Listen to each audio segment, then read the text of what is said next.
Welcome, beautiful friends! It's Tuesday night, Cindy. It certainly is. This is the session after the session that was and then wasn't. That's right.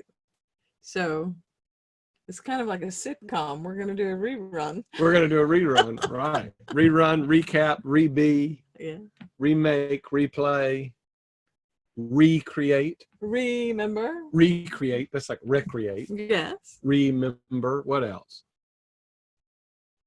Respond. Renew. Yeah. What? Lots of re's. Lots of right. So reasons to celebrate. Okay, here we are, friends. We're in an RV park tonight. We're in the KOA in Wilmington, North Carolina. So if you see or hear lights or who knows what, that's what life in an RV park is like. Sometimes they're noisy little neighborhoods. Yes. So just to let you know,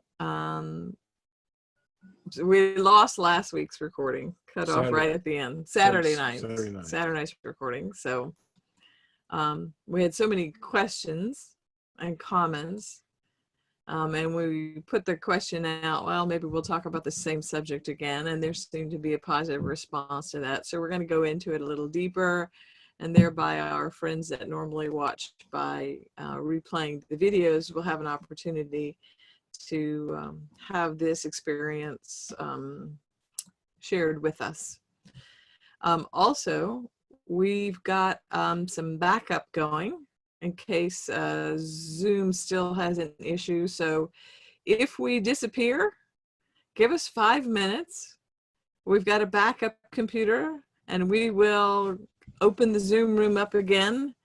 And if you don't see us in 5 minutes, just trust that we've ascended. We're making the way passable. Yes, we're making the way passable. Come join us. So, the time in between.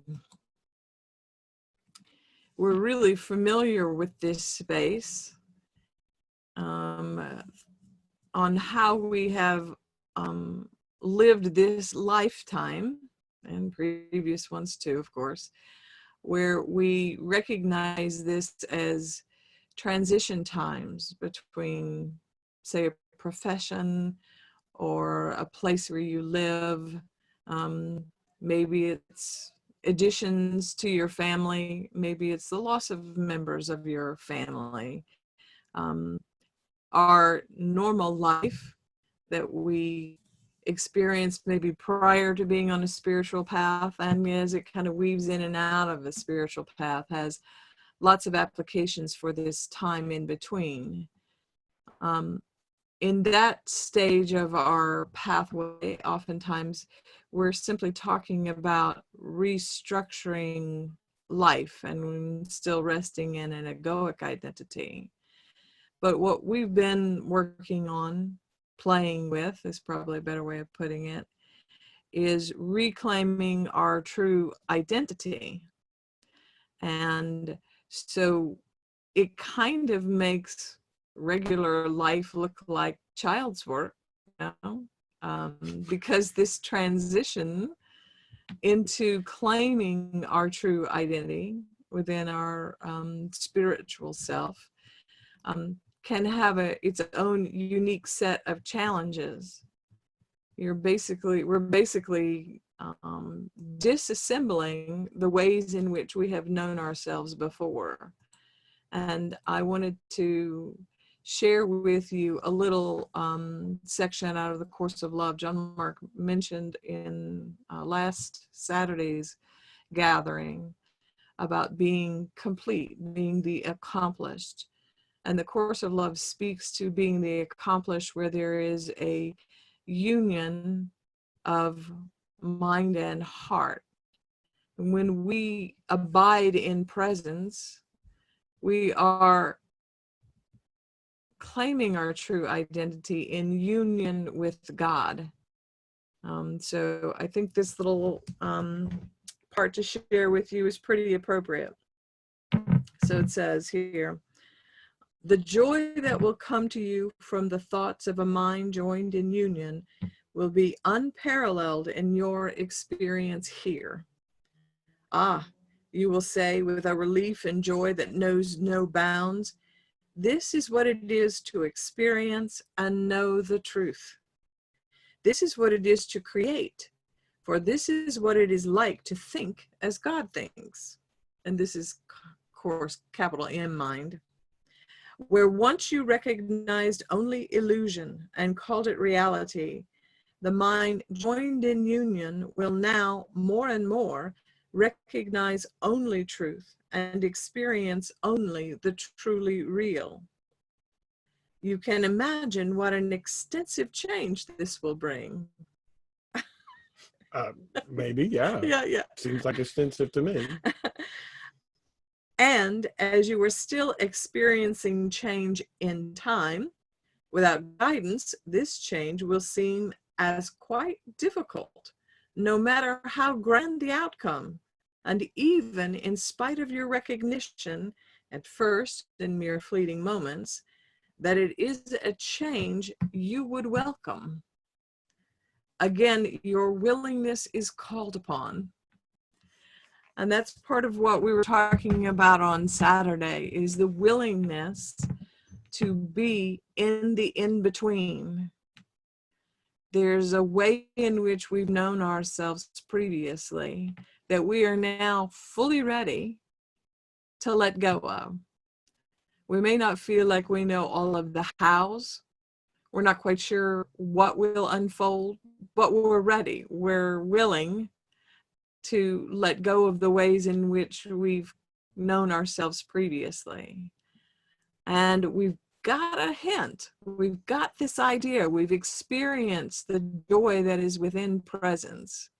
So we've got an idea of where we're going and just starting to imagine what this would be like, grander than we can imagine. And still, we're experiencing that time in between. And what we shared on Saturday was our willingness, our ability to rest in that place with peace, to observe this transition unfolding, to allow it to be as it is, to not let any disturbance that happens to us in that time in between to knock us off course or to move us into judgment, but to simply trust that this process is unfolding in time. We have guidance. We now understand viscerally what it is to know. And we've discussed about our knowing spot. We have a way of relating to knowing within the form as well as the field that we occupy. And so we have our guidance that will help move us through this transitional period. So at this point, all we have to do is to be willing to allow it to unfold. So Cindy, Yeah. what if the universe only takes away from us what we're already complete with and what no longer serves us? You know, I think that is the way that it works.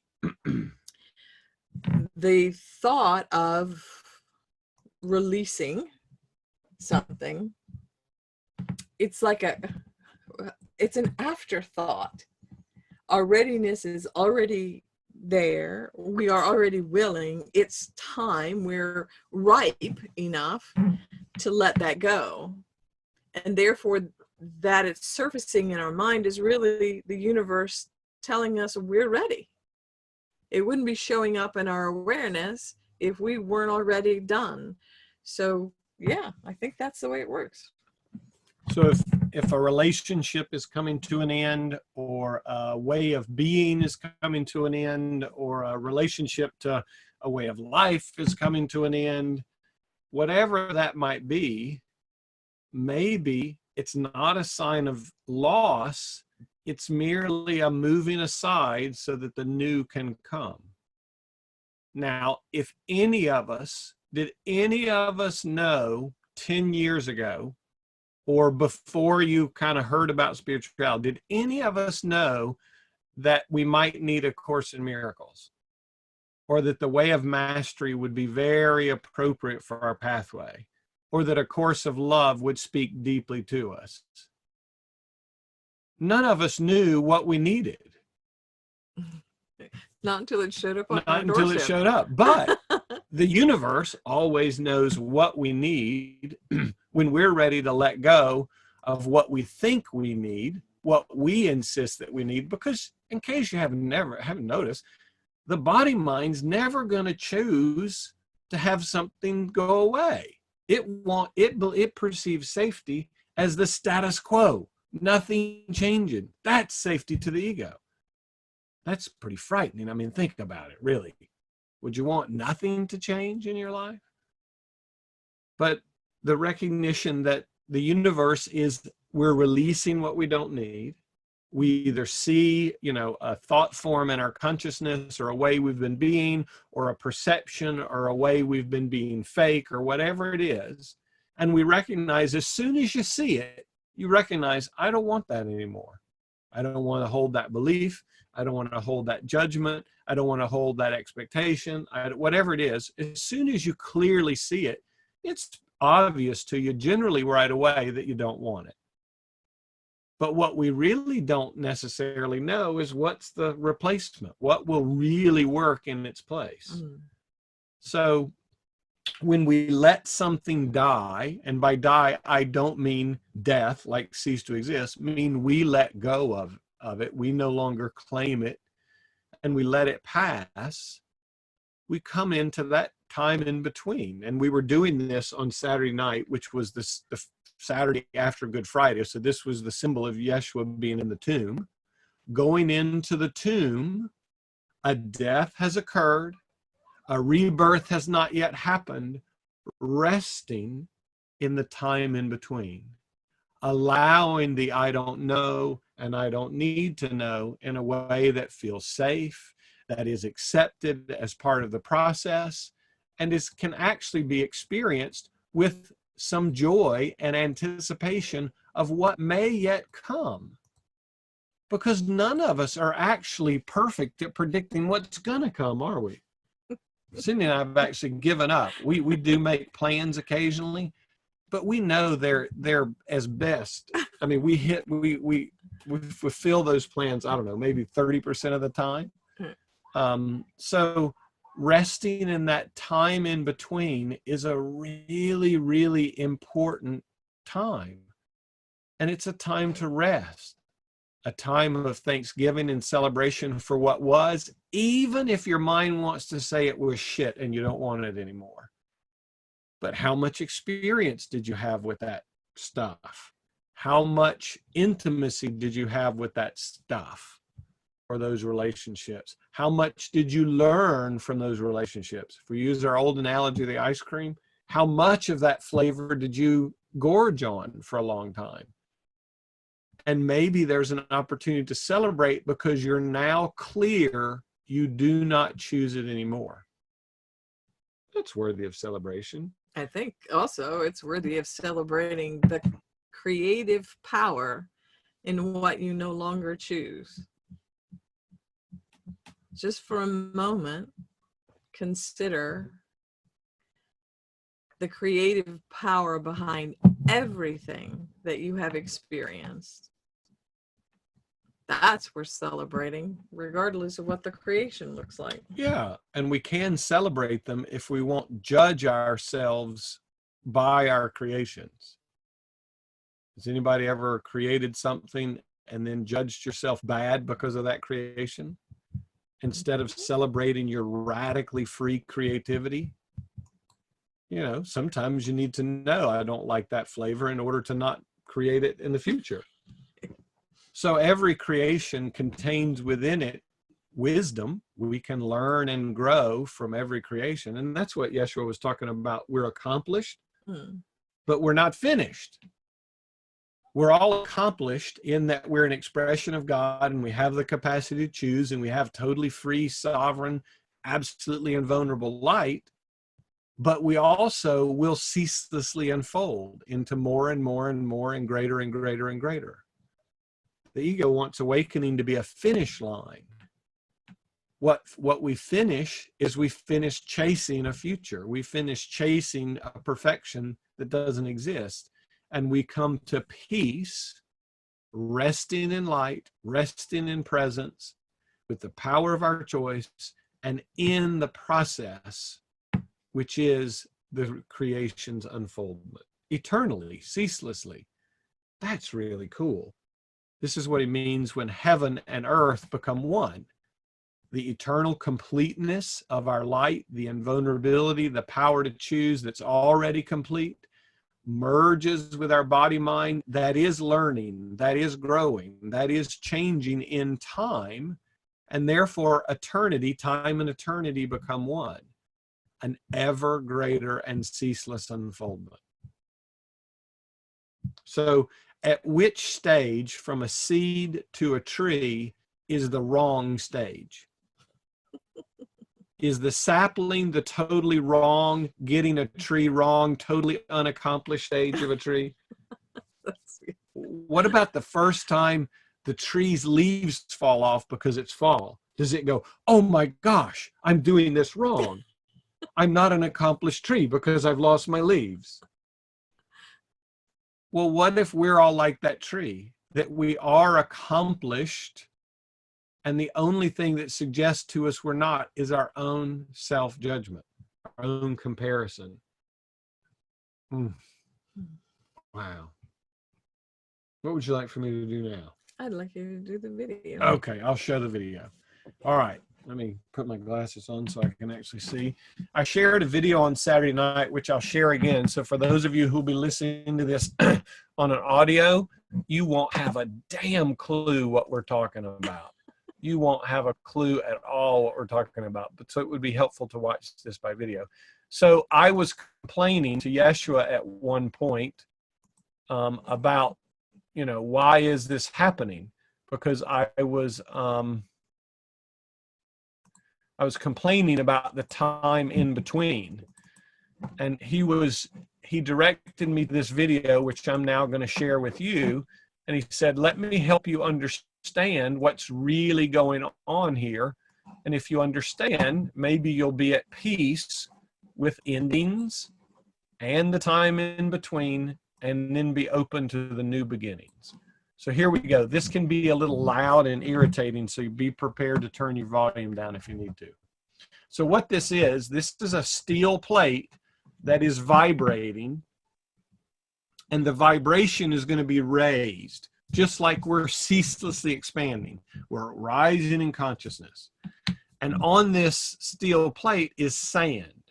Now, when that vibration comes into a certain harmony, a harmonic, the sand forms a beautiful geometric pattern.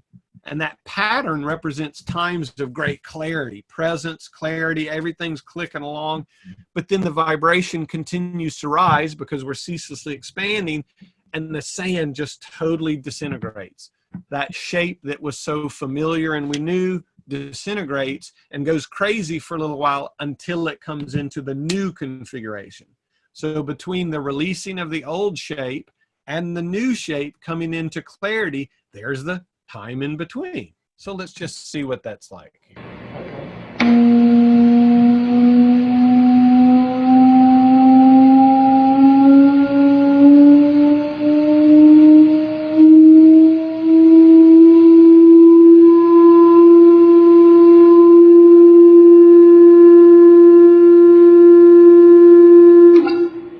So see, when it hit a certain frequency, that shape came into form. That represents those times of clarity. Oh, I get it. Everything's clicking along. And as the vibration increases,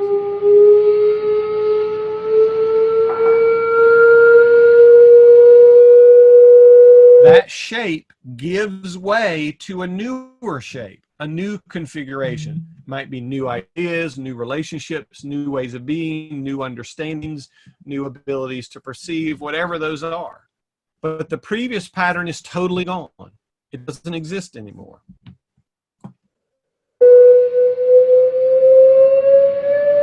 this one. Oh gosh, I'm starting to feel not like myself. I'm losing it. What's happened? Oh my God, I'm going backwards. Oh, now I get it. The discomfort that we feel and the belief that we are experiencing loss as we let go of the old is what causes our suffering, instead of, oh, the old is being released so that the new and greater may come.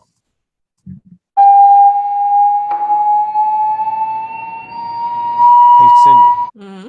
do you know what the next configuration is going to be? Not a clue. So why do we worry about the future? Why do we try and plan for the future? We don't have a damn clue what the next shape is going to be, do we? It's just mind candy. I didn't think that's what it was, did you? What's the next one? So what if we simply can allow endings, rest in the time in between, and say yes to the new configuration which the universe is naturally trying to unfold us into?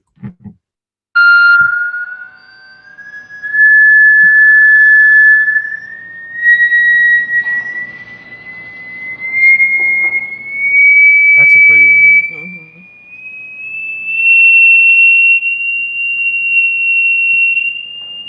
Now, have you noticed something, Cindy, about the difference between at the very beginning when they were simpler shapes and the newer shapes? They are more complex. They have more detail. Yeah, they're more beautiful. And I've noticed that the time in between is shorter. Yes, it is.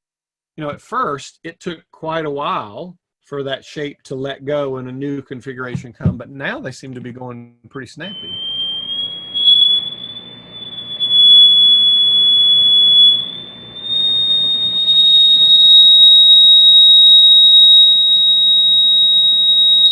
That's a pretty Oh, one. yeah. Yeah, I didn't see that coming either. Ooh, look at that one.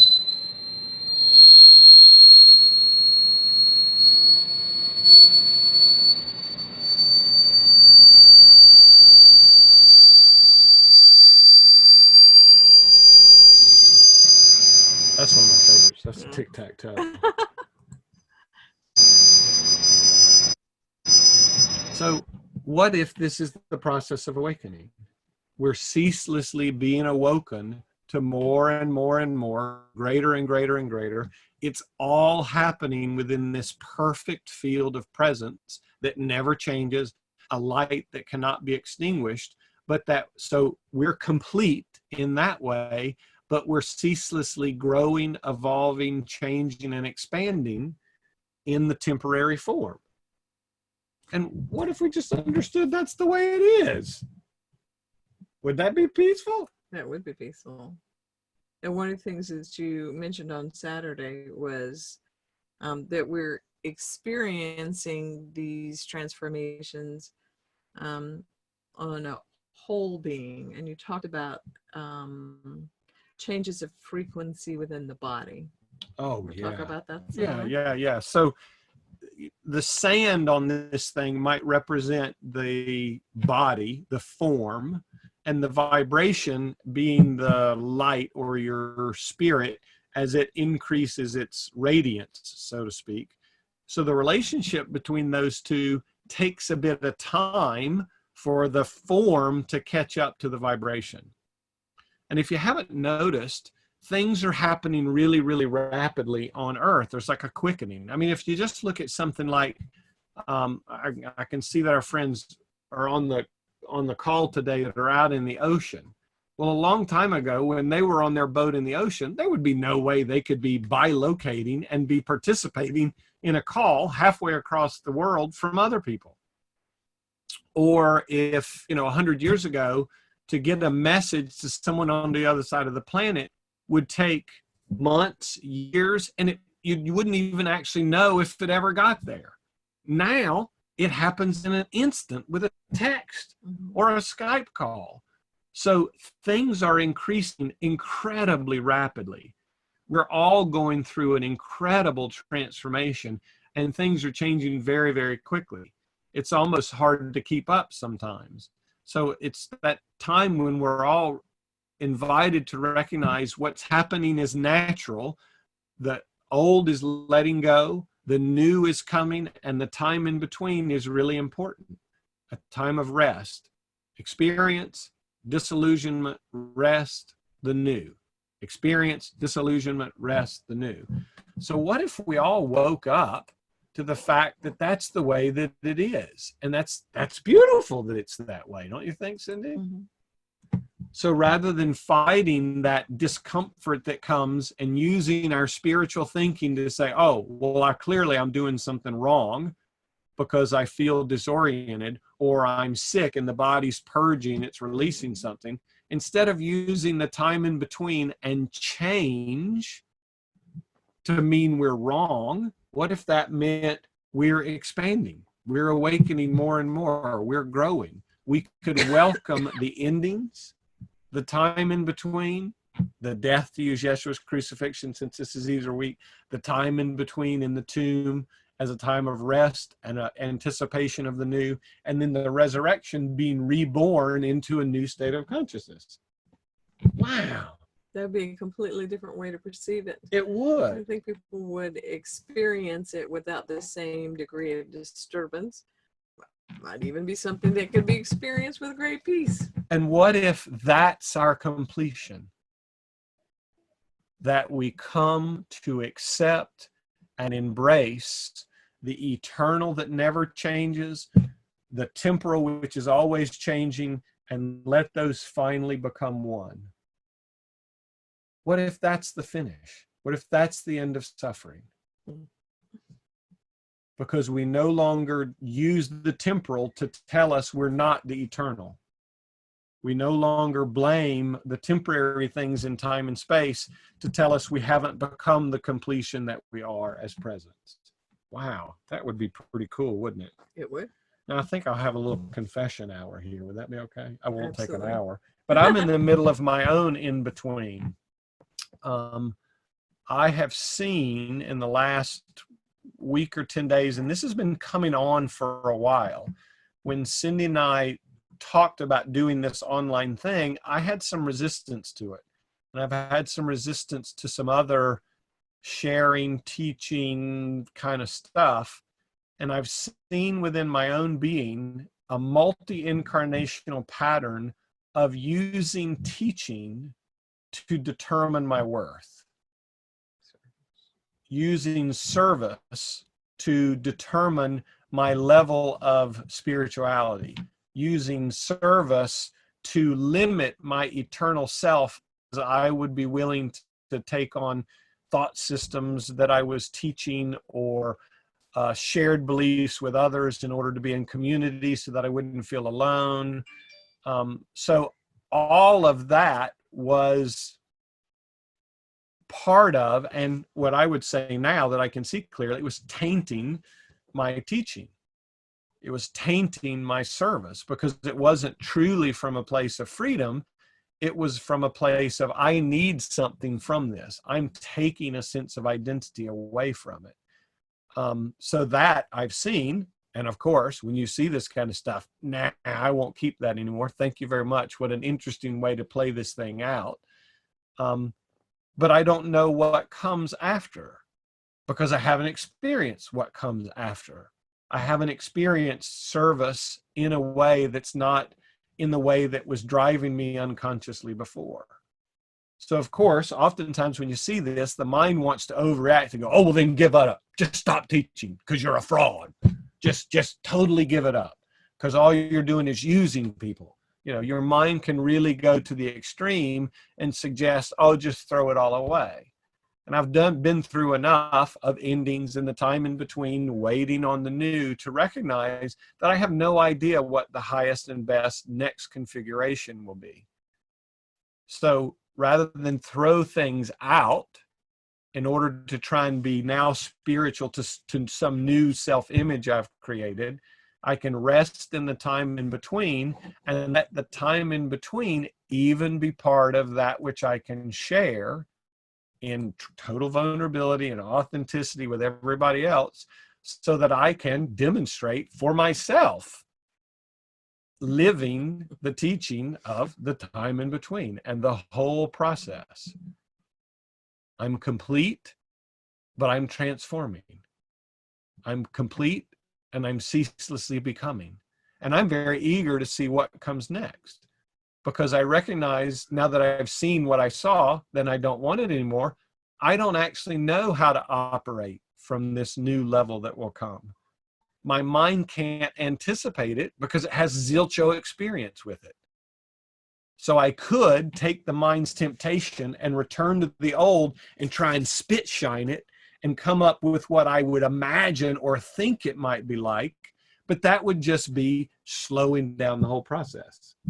Instead of letting the release take place, letting the thing die, letting all those energetic forms in the body and in my greater consciousness dissipate, so that something new, led by the Spirit, can come into form. And who knows what form that will take. I don't know what it will feel like. A whole lot of what I thought was me, I don't feel anymore. And I kind of was wandering around pretty quiet for a couple of days. And it was like, what the hell's going on with him? But I don't know what's going to come. But I've learned that this is just what awakening is. And that it doesn't come to a finish line, but I don't have to suffer. The suffering has finished, because I can allow the transfiguration that is naturally taking place in a way that can be restful, supportive, and open in thanksgiving of what has been, what is now, and what will come. Well, I would like to thank you for your willingness to allow that unfolding to happen. You remember we heard that comment a couple of days back about how it's very difficult to teach someone how to swim if you've never been in the water. I'm wet. You're I'm really all wet over right me. now. I'm really wet right now, that's for sure. But you know, now that you mention that, when we were out for Easter morning, that Sunday morning, and I shared the thing about the light coming up from the sun, I was also given a little pebble about the ocean. So there's the ocean there, ceaselessly moving, wave upon wave upon wave. It's never the same.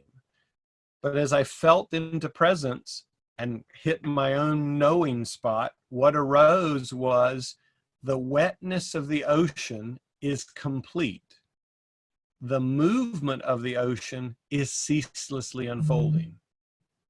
Like our presence, our light is already complete, and our body's movement through time and space will ceaselessly be moving, changing, growing, and unfolding. The eternal merged with the temporary. The essence, eternal essence, and the ceaseless unfoldment become one. Well, the ocean didn't need to be any different, did it? Yeah. Isn't that beautiful? It's beautiful. Wow. So what if the time in between, we could be complete with being in that time of not knowing, that time of resting after the release of the old, that time of welcoming that which has yet to come, not by our new age thought of trying to manifest what we want it to be. Just think about this for a moment. So, you know, if I've had this whole thing running of a self-limiting my eternal self through service, how could I even imagine what will come? To even try to do that, I would be reconstituting some version of the old. Yes, because the old is all that you've known to this point. Therefore, your imagining of the future is built upon your past reference point. Right. So that's exactly what I don't want any more of. So I'm happy to rest in the not knowing, knowing that the natural configuration, like that sand on the vibrating plate, will come into a new geometry, a new configuration. And when it lands, I'll know it. I'll feel it. This is what it feels like. Now, in my own journey, I've been through so many versions of the sand falling apart and a new configuration coming, and the sand falling apart and a new configuration coming, that I've come to know and be at peace with the process of awakening, the eternal unfoldment of my being, rather than playing this game of I'm supposed to be something I'm not. So a total self-acceptance of myself wherever I am.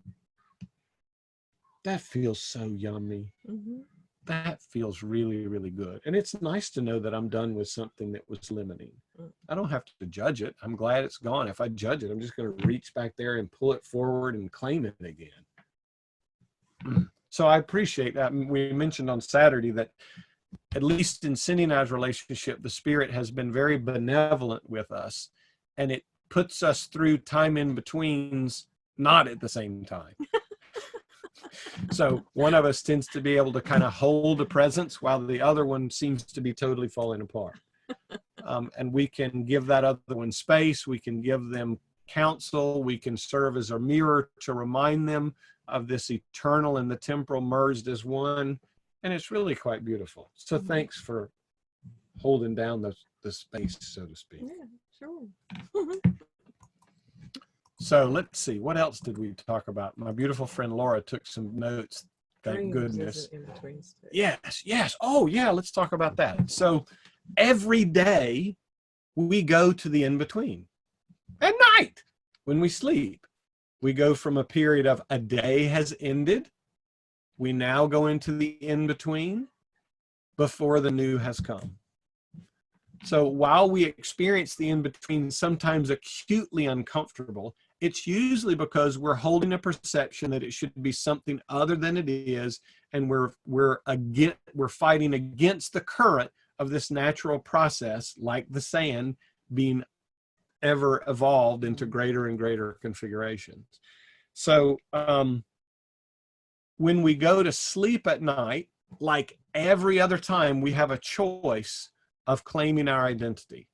We can be our body mind with all of its thinkings and its comings and goings and all that stuff. Yeshua called this the house we build on the sand, the constantly shifting, changing, sorry. Or we can go to sleep with our house, our identity, attached to the rock, which is this eternal, spacious presence, our very own sovereign and complete light. And whichever state we go to sleep in is where our consciousness is going to go at night. So we can exit the ending of this day and go into the in-between at an egoic body-mind level of consciousness and have the dreaming states associated with all that. Or we can rest at night, slipping into presence, claiming our true identity with a clear intention to use the time in between as a time of rest, as a time of teaching, as a time of learning, as whatever intention you want to give it. But be really, really clear at night. Please don't leave that to just happenstance. Enter your sleep time very, very consciously with very distinct intention. And that you hold also the intention that you want to awake in presence. You want to awake as that presence in that feeling communion. So you exit, you release the day, celebrate all that has been because it's totally gone. Enter the space in between of night at sleep, either at the egoic body-mind level unconsciously or consciously at the presence level, setting your intention for what that can be used for, and then what state you will re-enter this realm at. It's always our choice. Nobody's making that choice for us. So do we want to do Michelle's dream again? I mean, it really was beautiful. What do you think? I mean, this is just kind of an example. Michelle, one of our folks in our group here, shared her dream. For those of you who have heard this already, well, here we go again. For those of you who haven't or will listen to this later, here it is for the first time. So Cindy, you want to read the dream? So she had, let me just set this up. She had, because I had a Skype with her a few weeks before, and I was talking to her about this inner sleep from a state of presence for your highest and best. So she started to do that, and the nature of her dreams began to change. So this is one of the dreams that she shared, and I'm going to do my waking up to Michelle's dream interpretation of it. Okay. Had a dream last night after listening to the Yeshua invitation for the third time. That was the meditation into the heart of Christ. Correct. Yeah. Mm-hmm. It was me with a group of people at like a campus where we were there under the direction of a teacher. It was like I was away at summer camp. While I was sleeping in dream, I woke up with needles in my head. I was pulling acupuncture needles out of my head. They were deep, but they didn't hurt. More of an itchy feeling around my head. And it's still there as I type this. There was this feeling that I was unsure if I was safe here and didn't know for sure if I could trust the changes.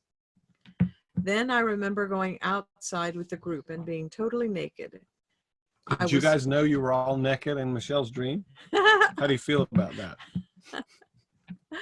I was trying to take a shower under a hose that had a hole in it. It was strange. Hose was hanging up on a city block between two poles like a clothing line, and we were taking turns to shower under the little ineffective dribbling spray hole. Yet we felt like we needed to do this, so we did, with cars driving by and everything. I remember I needed to clean off, and I was very determined to do so. Can you help with this dream? So, yes, I can. I have this freakish ability to interpret the spiritual symbols in stuff, dreams, movies, whatever. So her dream comes in 3 parts, which is pretty common. Oftentimes the dreams come in 3 parts. There's an opening, a middle, and a close. So her opening, this recognition that she was on a campus with others, just like we are together in our Beyond Belief into Presence group, but that it was like a summer camp. So she recognized the dream was reflecting to her, I'm with a group of other beings. This is like a vacation. It's playful, it's safe, it's innocent. So that's her own spirit giving her the, yeah, you're doing this thing in that way. And then the second one, where she was pulling acupuncture needles out, and she says here, they were really deep, but they didn't hurt. So those needles represent pulling out very deep beliefs, very deep unconscious habits, things that no longer served her, thought forms, belief structures deep in her consciousness. She was pulling those out for release. And she was very clear, it didn't hurt. It doesn't hurt to let go of what does hurt us. Have you ever noticed? Doesn't have to hurt to let go of what hurts. So the fact that she was pulling these deep needles out and releasing these old beliefs, old unconscious stuff, and it even says that there was an itching. And what does itching represent? All of us have had bumps, scrapes, scabs, and at some point they start to itch. Broken wrists with casts. Yeah, whatever. But the itching represents new life coming. It's rebirth. It's a sign of healing. It's new energy coming. So she's pulling these old deep beliefs out without any pain and getting itching, meaning new healing is coming. Where that old one's gone, the spirit is moving in to take up that place. Isn't that beautiful? So that's the second leg of her dream. But then she hits her doubt. This is where then was this feeling that I was unsure if I was safe here, and I didn't know if I could trust the changes. So for Michelle, this is her edge. That's where she's at.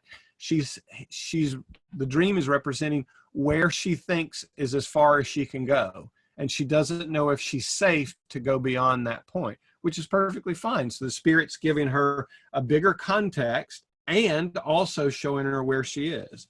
But then the third part comes, and the third part to me is the richest part, what I got most excited about. So they go outside as a group being totally naked. So that's her recognition that we're all here in this together. We're all coming with the same desire to be transparent, to be made new, to be in our innocence, to be naked before each other, to not hide, not spiritual masks, none of that kind of stuff. And she wanted to trying to take a shower. Well, what does a shower represent but a cleansing? A cleansing, washing off the old and being made fresh. But they went out to a city block with a hose strung between 2 poles. This is when it gets really exciting. So those 2 poles represent the poles of duality: right, wrong, good, bad, happy, sad, sinner, saint, the 2 poles of duality. And she was looking for this outside of her, is why it was in a city block, because they were going outside of themselves into duality to try and find the living waters that would cleanse them. Now, there was one tiny little hole dribbling a little bit of water out, and they all needed to clean themselves. And she says, pretty much, it was totally ineffective, but they were determined to do it. So the symbol is, in her dream, she's still looking outside of herself in the world to find a source, the source of the living waters. The waters here represent the living waters. Remember, Yeshua said, the cup that I give you, you will thirst no more. So she's looking for that cleansing, but still looking outside in duality for the living waters, which she would then have to share with everybody else. And don't we play this game where it feels like we have to give of ourselves to everyone else, and we already feel like we only have so little? So it's like miserly all the time.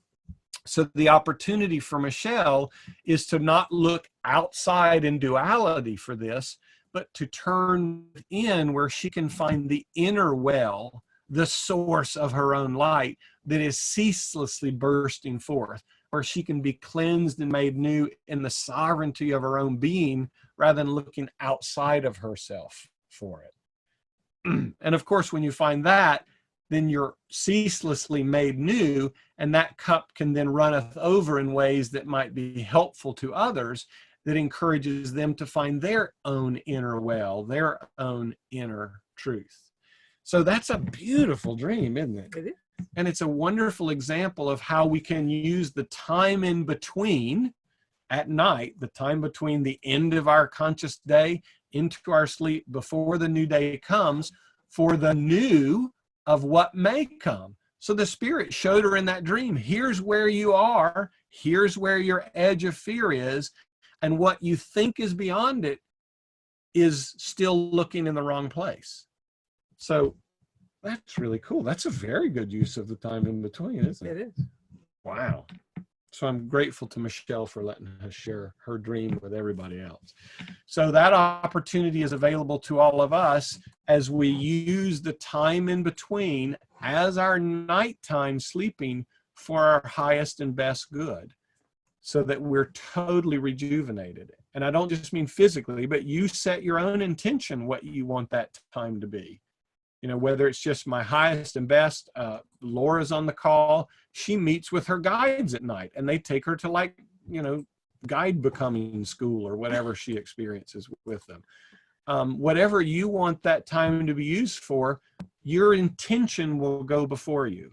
So if you enter the state of consciousness at the body mind, you're just going to end up in mass mind thought, unconsciousness. But if you enter it at presence, your intention goes before you like an announcement, and then presence, God, will come meet you in relationship to that intention that you've set forth. Does that make sense? Because the creative level of presence rather than the effect level of body mind. Wonderful use of the time in between. Or you can just say, you know what, I'm going to enter in the level of presence, and I just want to sleep my ass off. I just want to rest, and I don't want to be bothered. I just want to rest in the deepest peace imaginable, whatever you want it to be. And Lorraine sneezes like crazy on that one. So it doesn't have to always be your idea of what's good. You may feel in that moment, and don't have like a static prayer at night. Really tune into presence, into your communion spot, and bring forth that which is pure for you in that moment. Let it be different. Prayer is a now thing. It's not a repeating a stock prayer over and over and over, or having a routine, so to speak. So the time in between. I got two things. Wow, all right. One is we have questions. Oh, we have questions. One, there was a request to know what the part from the Course of Love that I read. So I was reading from the combined volume, and it was page 4262. But if you don't have the combined volume, it's in book 3, the Dialogues, chapter 10. So if you're a Lover of the Course of Love, and you want to go read more on that chapter, that's where you can find that. And then Janet's asked an interesting question. Well, I'm gonna do Jones first. Okay, do Jones. So Jones says, sometimes we don't know what is being released. It's just exceedingly uncomfortable. Yep. Yep. Is that the short answer? Yep. That's it. That's it. That's some of the time in between. We don't know. But if we're willing to be in the, oh, Michelle just got on. Were you here for the dream? We just did it. Okay, great. Thank you very much. So if we're willing to be present in the time in between, which can be really, really uncomfortable, if we're willing to be present in that, resting in, I don't know and I don't need to know the temporary, I can rest in the completion of my eternal. I don't know and I don't need to know releases you into the freedom of your completion. And you can rest there in presence, as light in spacious presence, to use our little vocabulary, or you can continue to ride the exceedingly uncomfortable waves of the discomfort of not knowing what's being released. Now, let me be clear. When you rest your identity back in presence, it doesn't mean that the uncomfortable feelings are going to stop. But it does mean that you can rest at peace with the process rather than fighting the process because of its discomfort. Because we all know resting in that peace, resting in that gnosis place of presence, it is an energetic shift, and there's a knowing that comes with it. Maybe the spirit will show you the image of this crazy sand video. I was shown it 100 times, probably, maybe more, every time I was tempted to complain about the temporaries changing. I was invited to go, oh, remember, well, the temporary does change. That's the whole point. I can be my eternal self at peace with the comings and goings of change. Whew. So yes, Joan, it can get exceedingly uncomfortable. But even in all the exceedingly and all the uncomfortable, your eternal light still is shining radiantly brightly, and it will never change. So you can hang your hat on one or the other, and you'll have two different experiences. Doesn't mean your discomfort or the feelings will go away, but your relationship to them will certainly change. So thank you for your time in between in your exceedingly uncomfortable state. I know that will give way to something new.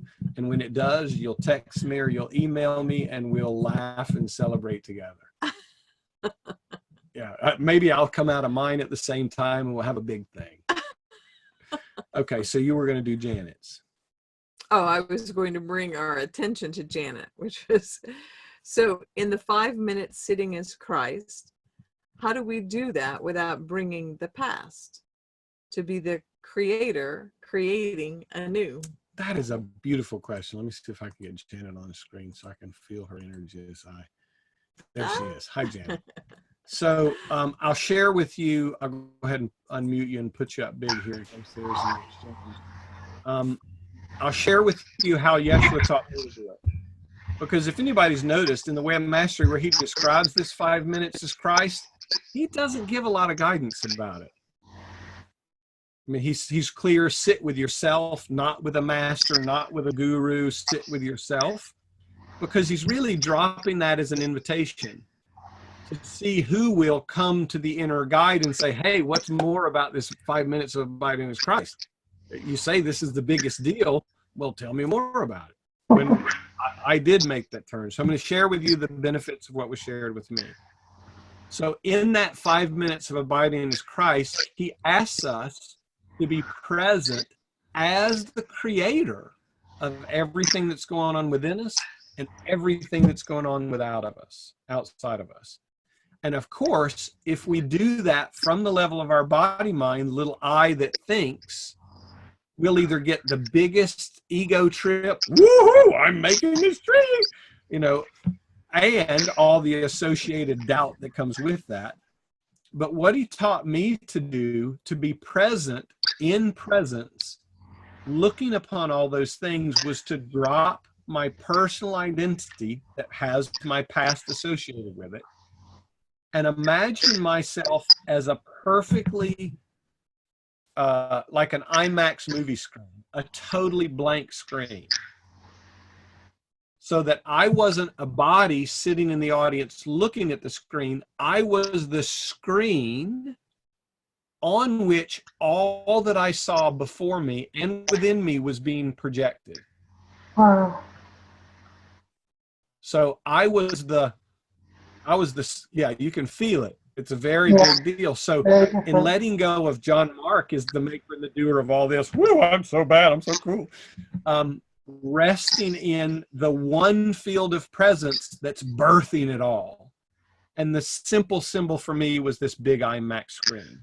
Not to be an observer, but to be the screen itself, to be actual consciousness that is projecting all that's happening in creation simultaneously. That's very different. So that's like the feeling state of spacious presence within your body, Yeah. but then it has no limit. It extends to the furthest edge of your perceptual field. That's very different. Yeah. So why don't we just all do that together here? Would everybody like to try it together? Yeah. So do you have any questions there before I'm going to put us back on the No, that was it. Thank you. Okay, you're welcome. So it's like if you were actually sitting inside a theater, you go to the big IMAX theaters, or maybe the what are the star places where you go to watch the a planetarium. Yeah. Anyway, you have this big like dome over you. You know that screen, that dome, has no idea what's going to be projected upon it. And there's no angst, there's no worry, there's no anticipation. There's no, oh gosh, am I going to get this right? It's just there, waiting, receptive. So for instance, that screen, that movie screen that I was talking about, you can project a movie of a murder on that screen, or a movie of two lovers embracing. And the screen shows them both equally. The screen doesn't go, oh, I don't want any more of those murders projected on me, and I want more of those. It just reports what's there. So moving into that state gets us out of the personal self with its past-based judgments. And then we can feel more deeply. So let's take a little journey of that together. Would you guys like to? Great. So take a deep breath. And on the exhale, just really, really let it go. And take another deep breath. And again, and let the body fully relax. One more deep breath. And let the body fully relax. And then let the breath just go naturally.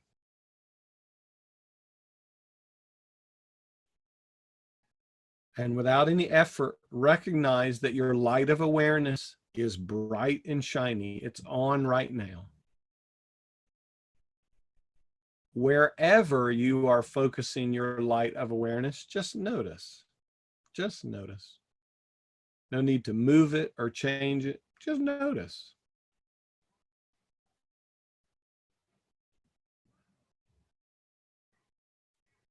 Now bring your awareness to your body.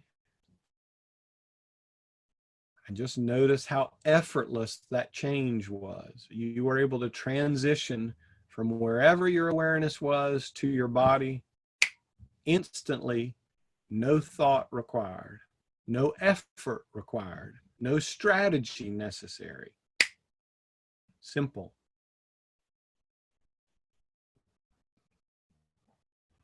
Now let your awareness expand, your light now enfold the spacious presence that is permeating your body. That eternal spirit, that light that never changes, suffusing the body which is always changing.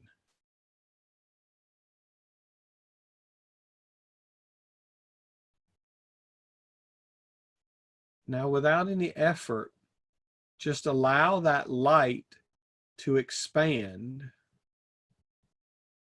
so that you're holding the entire room that you're in.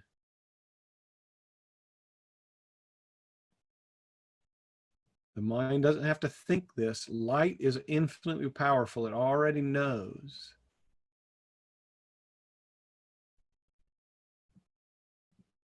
Now just let your eyes gently open from that state of expanded presence.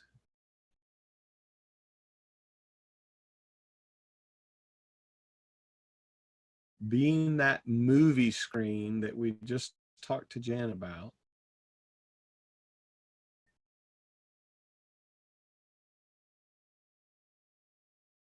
That everything you can sense with your body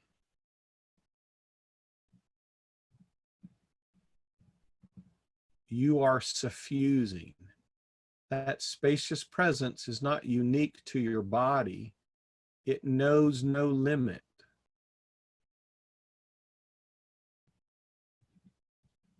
So you as that spacious presence are manifesting as your body, as the carpet under your feet, as the walls, as the computer screen or phone you're looking at this on. Every bit of it is within you. It's one with you. You're that vast, still field of presence giving rise to all the temporary things you see, all the temporary things you feel. You are that one field expressing as all those seemingly separate things.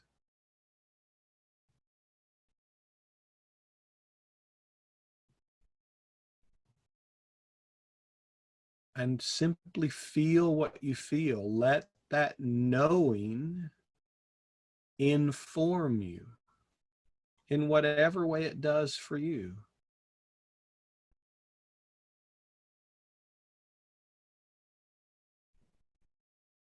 Allow yourself to recognize there is absolutely no effort as presence to manifest itself in all these forms.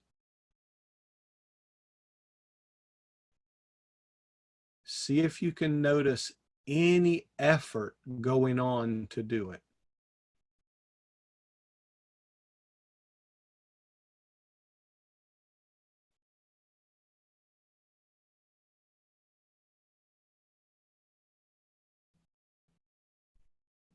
Let yourself feel how perfectly okay things are exactly as they are in this moment. That spacious presence that you are doesn't need any of it to be any different. The walls perfect, whatever color it is. The carpet's perfect, no matter how dirty it is. The windows are okay, no matter whether they're closed or open or dirty or clean. Let yourself as presence feel your utter acceptance of all exactly as it is.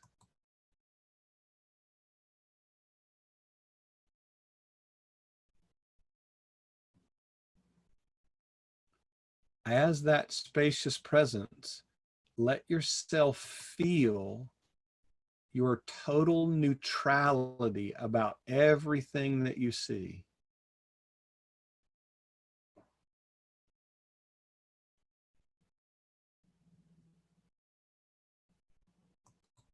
Presence doesn't manifest opinions about patterns. That's our temporariness.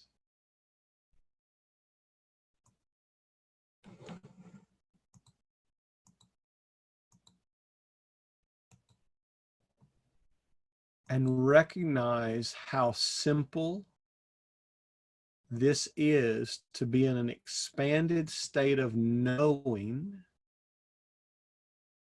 and simply experiencing that expanded space for yourself.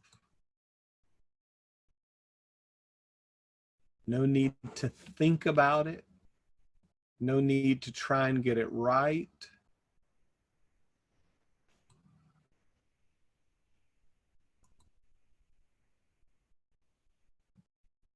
All we're doing is allowing our light to shine upon and become aware of a spacious presence that is already complete, arising as all forms, all shapes, all textures, and all colors within the field of your awareness.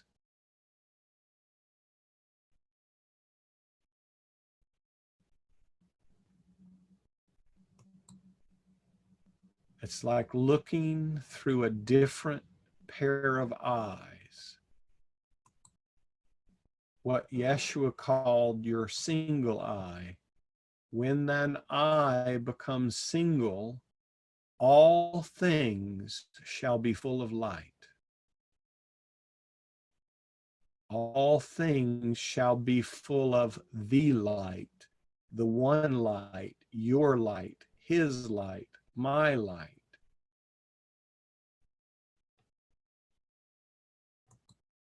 This is not done through any thought-based performance accomplishment. It is simply moving into attunement with what already is.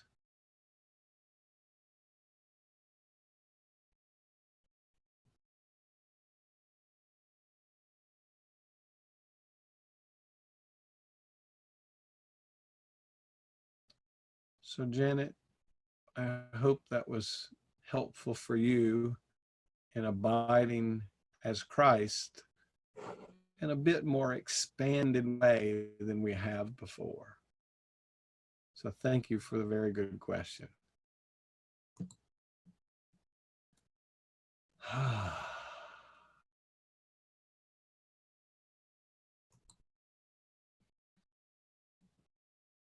So this isn't hard to do, this 5 minutes of abiding as Christ. It's not. It's really, it's utterly simple. And if anything, that's what makes it challenging, because the mind that's so eager to do doesn't have anything to do here. So it gets bored and it starts yakking at you like, come back, let's go do something. That's okay. That's what we made it for.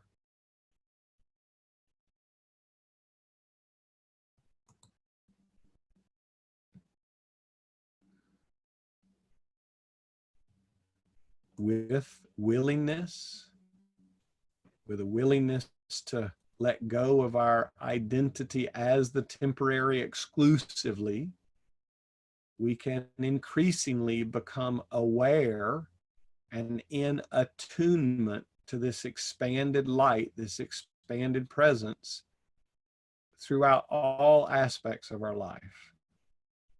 Not just when we're sitting quiet with our eyes closed, but when we're hugging a little one who's got to go to bed, who just got out of the shower, or we're doing whatever we got to do in our temporariness, we can be aware of our eternality while we're having the full richness of our temporary experience.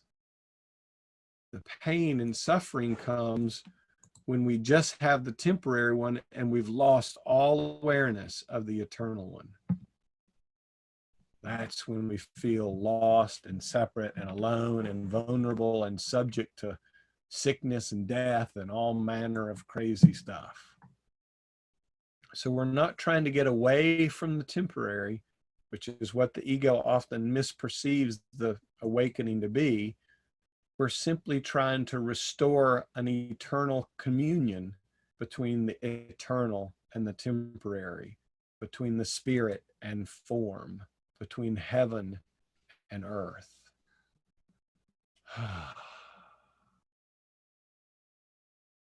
So we got the time in between and a abiding as Christ bonus today. Isn't that cool? Yeah.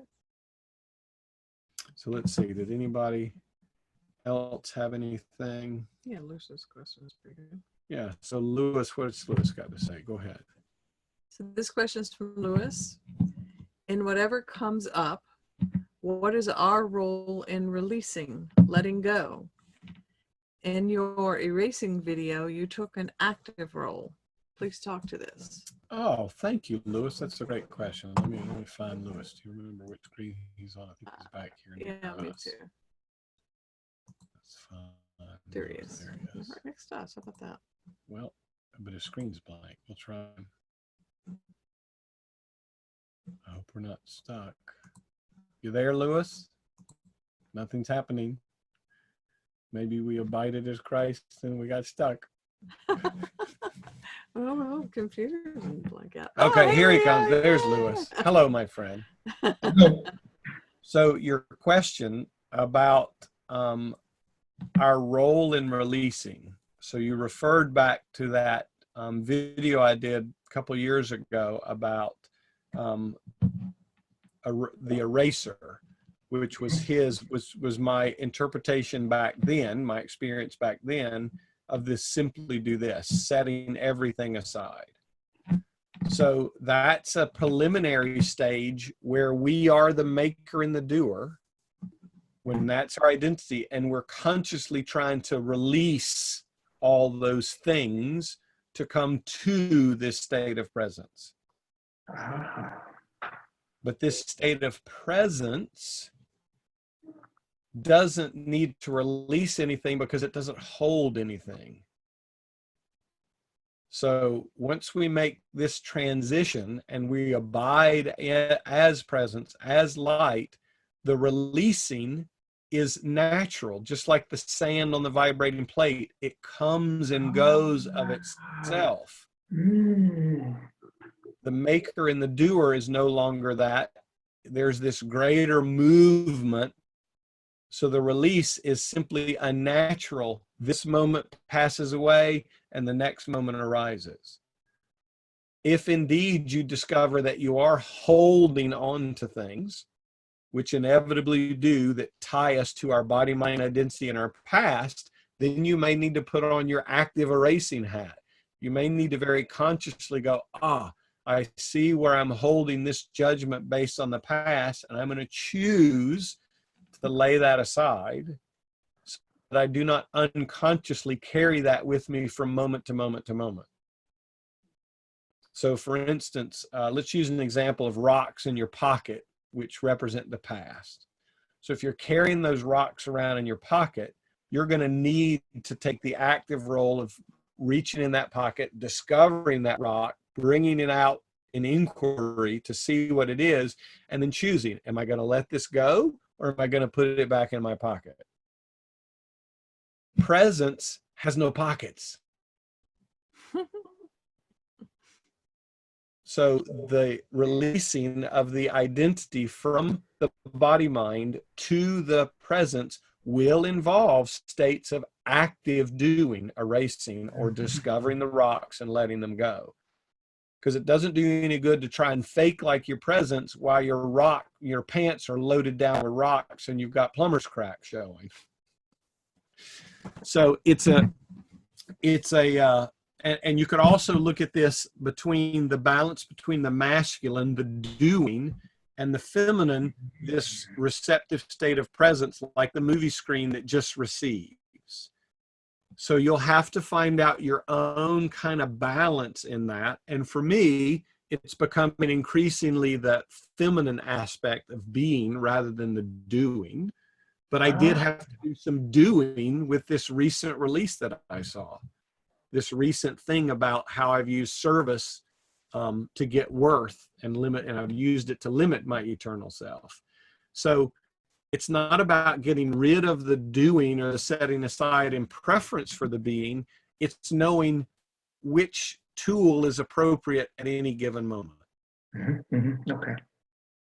And letting that inner wisdom inform which of those tools is appropriate for you at each moment. Because if you noticed, if you only did the active thing, that seems like it'll never end.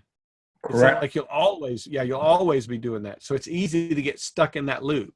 This is common with Course in Miracles students. They're like 30-year forgivers, which means they always have to have rocks in their pocket because the threshold hasn't been crossed to an eternal presence.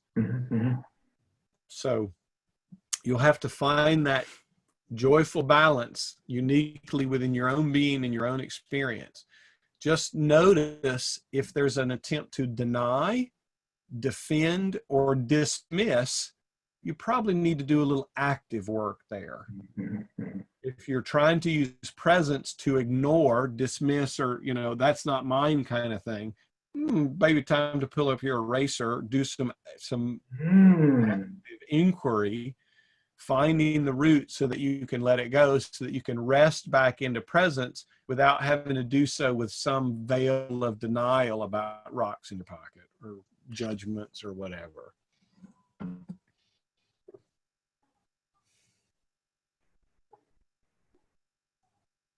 So how does that feel for you? So forgiveness has no place, in a sense, in spacious presence, but it's erasing forgiveness. Is that what the ego mind needs at any particular time? Well, Yeshua calls forgiveness an illusion. Because as you've already decided, experience for yourself, forgiveness means nothing to presence. Just like forgiveness means nothing to God. So forgiveness is a tool that he gives us, like he gave me the eraser when that was as far as I was willing to go. And I thought that was a very helpful thing. But the more I did that and got good at it, the day I realized, shit, this erasing will never end, the doorway opened for me to cross this threshold. Very good. Yeah. So then, of course, I tried to do only presence and deny ever doing any erasing again, which was just another egoic strategy.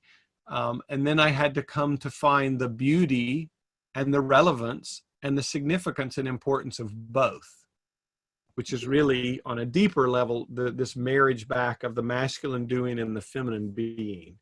So that being is suffusing even your doing. You're no longer doing trying to get to being. Yeah.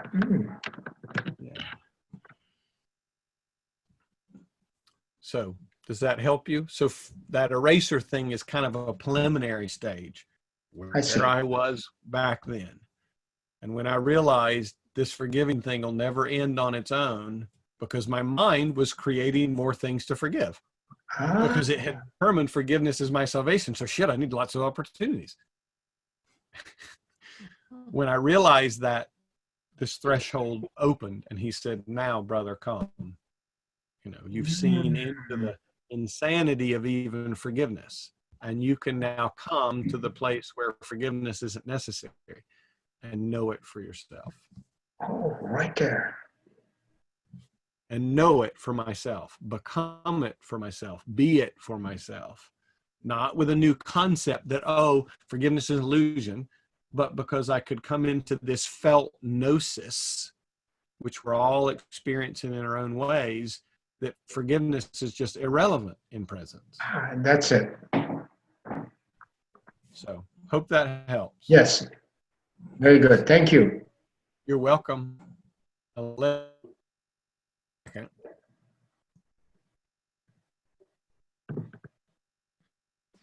Okay, so then Janet asks,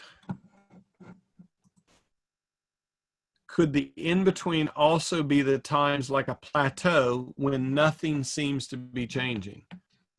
We can experience it in that way, So yes, nothing is changing. Light and presence are not changing. But form is always changing. But your body mind is probably perceiving it's not changing at the pace I want it to, or it's not changing in the way I want it to. So it's saying it's not changing, and that's where a lot of this I'm stuck comes from. So I'm stuck is a claiming of the time in between without resting in the welcoming the new. It's holding on to the old, insisting the new should look a certain way, and it's kind of locked into the time in between, not in an openness of a joy of the release of the past and an open resting expecting of the future. It's a still looking to the past to compare it to now and determine there's no change. So you see what I mean? That's still the dragging the past along and not truly resting in the I wonder what will come. And that's where this stuckness, because we got one foot in the past, one foot maybe in presence, and we're comparing the two ceaselessly and saying, there's not enough change taking place. So a stuckness usually is an unwillingness or just a non-understanding of totally letting the past go, resting in the I don't know and I don't need to know of the time in between, and welcoming the new that will come without limiting what may come by the ways that you're expecting it. Because I suspect there's lots of change, but you're focused on what's not changing, so you don't notice the change. It's brilliant. So I know others can relate to that being stuck. So thanks for another question, Janet. So I think we have time for one more question, and this one is from James. It's, how does getting worth from something become a limiting? Well, if you're attracted to, or you feel the need to have your worth proclaimed, then it creates a dependency on whatever the mechanism is that reinforces your sense of worth. Therefore, you now have limited the truth of yourself that already is worthy and doesn't need to have some reinforcement mechanism going on. Yeah. So for instance, if you have a bit of the fixer personality, you get your sense of worth through fixing others or things. That if you're not fixing something or someone, or maybe even not working on yourself, you're not doing anything, so you have no worth. So attaching our worth to what we do, the temporary, rather than what we are, the permanent, the eternal, the present, is where that whole thing can become limiting. So I saw that in order to serve, to get a sense of worth, I needed ones to serve who were needy. Well, that's not really fair to project onto you guys that I need you to be needy so that I can get my sense of worth by being in service to you. That's very limiting of you. That's obviously projecting from my limited self, a limited self for you, rather than resting in the eternal and knowing that about you. You see the difference? So that's kind of what I got caught in, but that's another good question. Anything else here?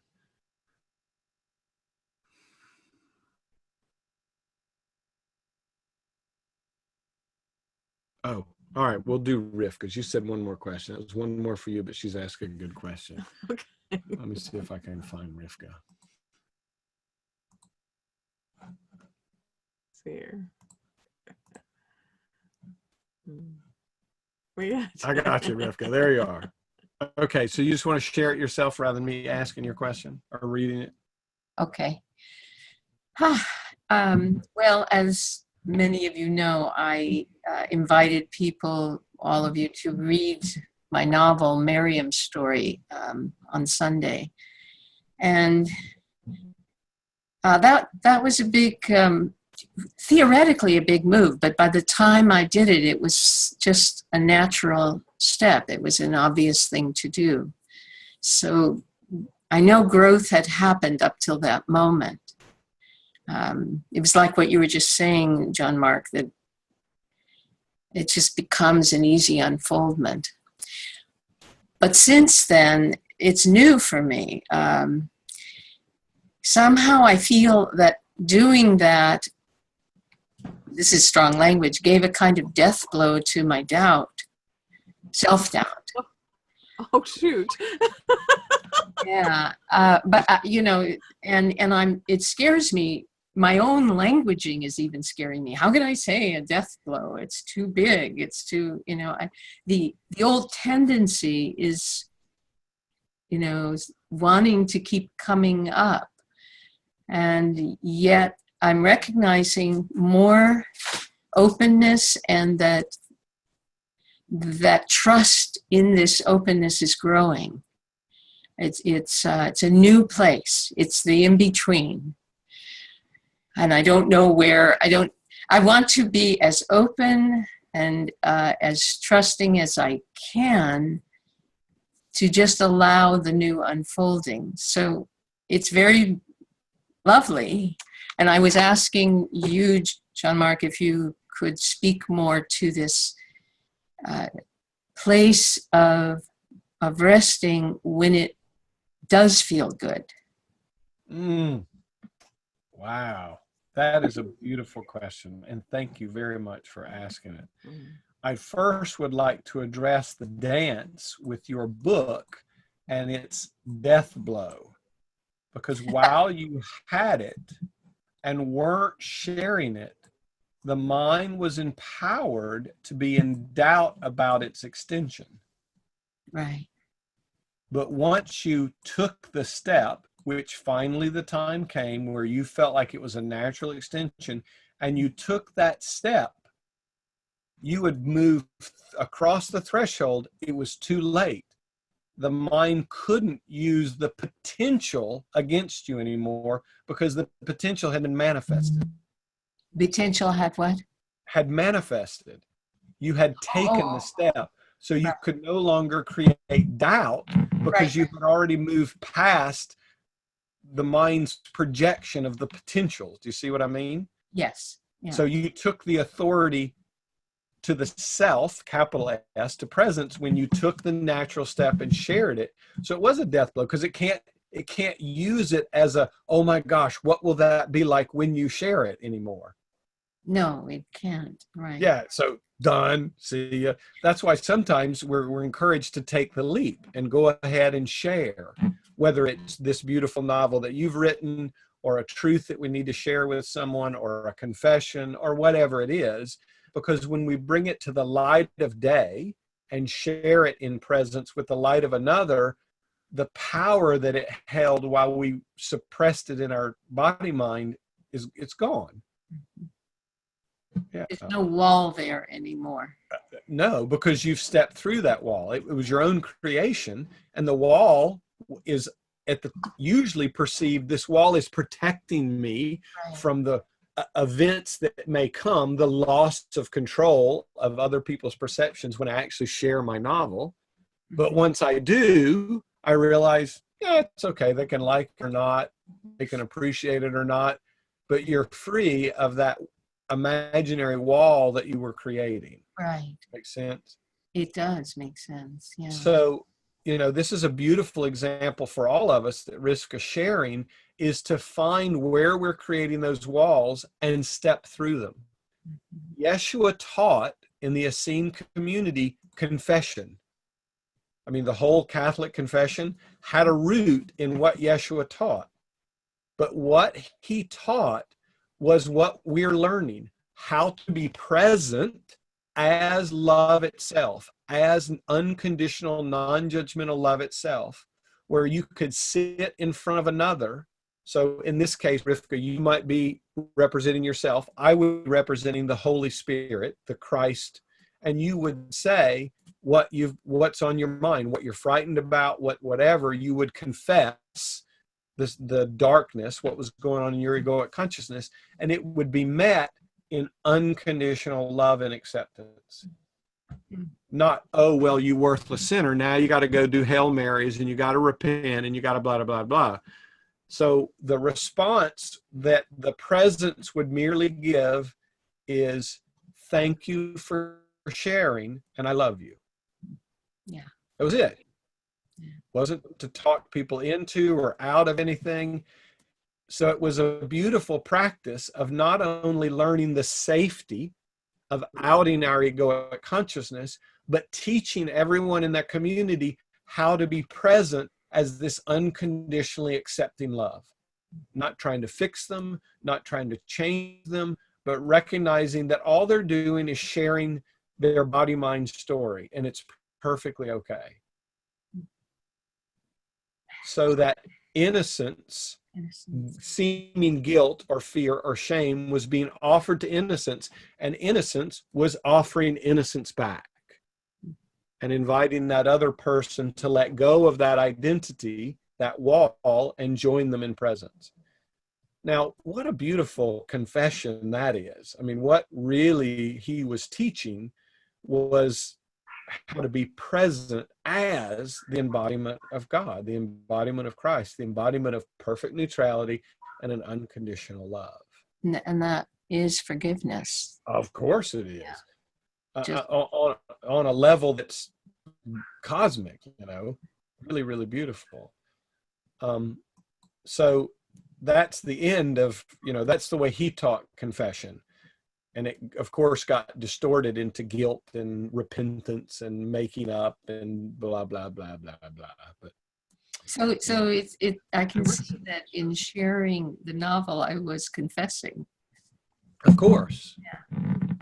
Confessing my light, confessing how beautiful it was to receive it and to give it, and becoming very innocent, because I could no longer hold on to it as mine. You know. You couldn't hide that creation of light under your bushel of me. Under my bullshit. Bushel. Oh, bushel. No, Bullshit. bushel. He said, don't hide your light under a bushel. You couldn't, which was your wall. That wall you created was your bushel. That was, you were using it to hide it and limit it. And rather than holding it up high for all to see. Right. And I had to pretend to be so small. Oh, of course. Yeah. But you know, once we pretend it frequently enough, we really believe it. We're very good at convincing ourselves that that's true. Right. So anyway, someone asked about your novel, Judith Benton. You can send Rivka a post on Facebook or something, and I'm sure she'd be happy to share her book with you. I would be, anybody that wishes. So, yeah. I want to innocently give it So great, Rivka, thank you once again. Thank you. Thank you once again for being the way shower and showing us that we can step through those walls of self-doubt that we create to think we protect ourselves, but you now feel the relief of not having the wall anymore. Right. You feel a sense of freedom and a whole lot less attachment to the form of the book. Isn't that interesting? Oh yeah. Well, to the form or to showing it at all? No, to people needing to like it. Oh, yes, right. Yes, don't you feel liberated from that? On the other side of the wall, that was a big part of the doubt. But now that it's just your gift to share, it's more joyful just to share your gift, to share your light. Right. Very cool. Right. And it doesn't, I want to share it, share the light, and it, as just as you're saying, it's not dependent upon how it's received. Right. Beautiful. But behind the wall, that was a lot of the doubt, wasn't it? Yes, very much, right. I might be annihilated or rejected or, yeah, bad stuff. Instead, you've been liberated. Woohoo! So how to relax here. How to not go back into doubt, how to calm. I'm excited as you're talking, how to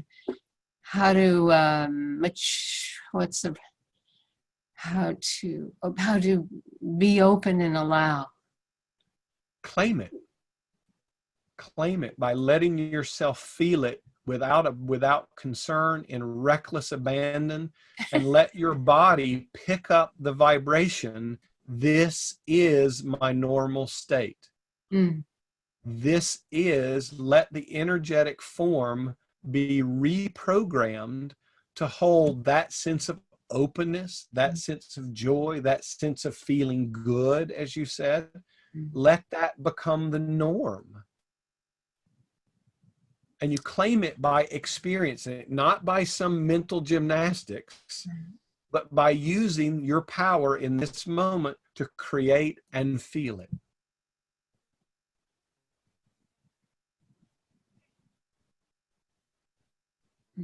And as you know, this is how JM ends every inquiry, by bringing in the new feeling state and asking it to be anchored, and then inviting the wonder question, what could I do to cultivate this new? Right. Yes. What could I do to make this new my normal? Right. Yes, thank you. So I would suggest a really, really selfish indulgence in that feeling that you would choose to feel, that you're feeling now. I like that. Yeah, because, and by the way, the more you do that for yourself, all of us are walking around like broadcasting radios. As you choose that vibration, you're offering it as a gift to everyone you encounter. Mm-hmm. If you're choosing to hide behind a wall, that's the gift you're giving everyone you encounter. Right. So divine selfishness, Yeshua was really, really clear that we've got to get past limiting our light, which is some of what I was doing, some of what you were doing, in order to fit in, be accepted, be loved, be safe, be whatever, rather than claiming selfishly, I claim this vibration for myself, not because I'm supposed to, not because it'll help anybody else, because this is what I would gift myself with. Right, and it's true. And then it's true. Of course it's true, because you can feel it's true. I can feel And that. then every temptation that arises to go back, you then are empowered to choose. Do I go back to my state of indulging doubt? Or would I like to continue to cultivate this new selfish norm of how I choose to be? I will live with this question. Yeah, well, play well with it, my friend. Because I want to answer it again and again. Yeah, you'll get plenty of practice. Yeah, you'll get plenty of practice. Thank you for the book, and thank you for sharing it. Thank you. Thank you, everyone who's claimed a copy.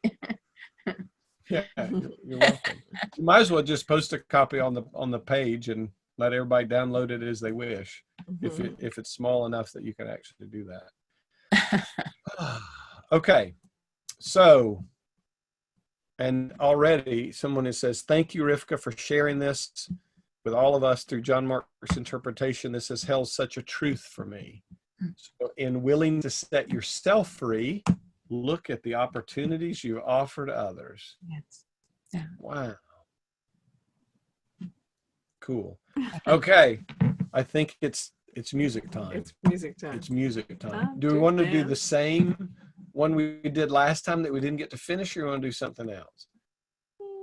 Pick something else. Yeah, I think something else in honor of Rivka's newfound freedom Yes. here. I would love to find a new one. Okay. Here we go.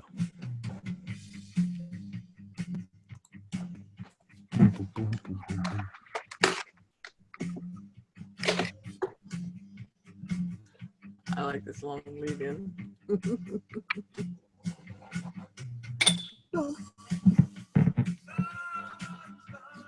Oh, there's the whole ego victim. Oh, I thought I'd lost my love.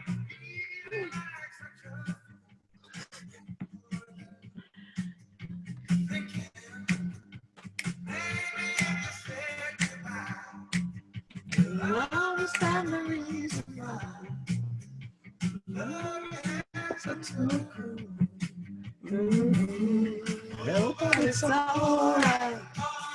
once you get past the pain, find love again. So keep your heart open, and love will find a way.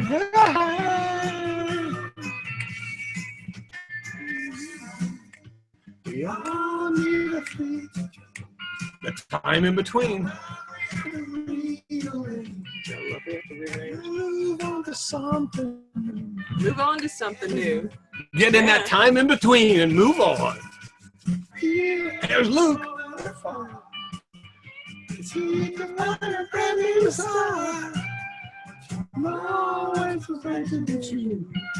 You're almost afraid to be true to yourself, Rivka.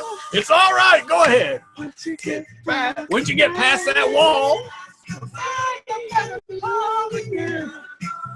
so keep your heart open, and love will find a way. Love will find a way. Love will find a way.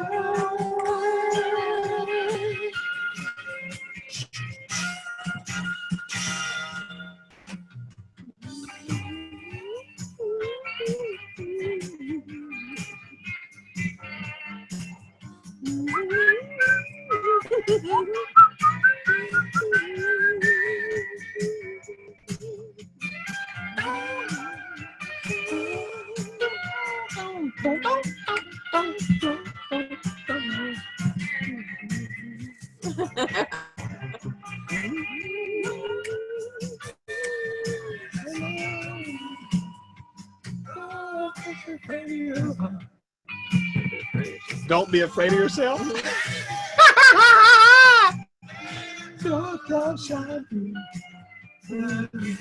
Yeah, 'cause it's all right, all right. Once you get past the pain, it's all in love again.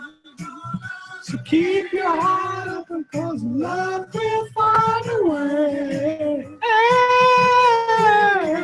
It's all right. Once you get past the pain, love again. So keep your heart open, 'cause love will find a way. It's all right. Don't be afraid, 'cause it's all right. Woohoo! It's all right, isn't it? It's all right. Okay, friend. Whoop. Your opportunity to find the peace in the old, the in-between, the time in between, and the new. Presence is present at every ceaseless unfolding of creation. We're never apart from our eternal self while we ceaselessly grow and awaken and evolve. The time in between is as important as endings and beginnings. The death of the old, the time in the tomb, and the resurrection. It's a package deal. And if we can accept them and embrace them, as Yeshua did without any resistance, we can do the entire thing without any suffering and in great joy.